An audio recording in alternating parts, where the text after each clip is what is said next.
வணக்கம் நண்பர்களே, இன்னைக்கு நான் உங்களுக்கு உதடை எப்படி பராமரிக்கிறது, ரோசி லிப்ஸ் எப்படி கொண்டு வரது அப்படின்றதான் சொல்லித்தர போகிறேன். இதுக்கு தேவையான பொருள் என்னென்னா, தக்காளி பாதியாக கட் பண்ணி எடுத்துக்கோங்க. நேராக இந்த மாதிரி தான் கட் பண்ணணும். அதுக்கப்புறமா சீனி எடுத்துக்கோங்க.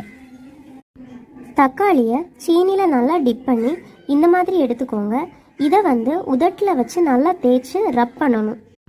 உதட்டில் இருக்கக்கூடிய காய்ந்த செல்கள்லாம் கீழே விழுந்துடும். உதடும் அழகாயிடும். மறக்காம சர்ப்ரைஸ் பண்ணுங்க. தேங்க்யூ.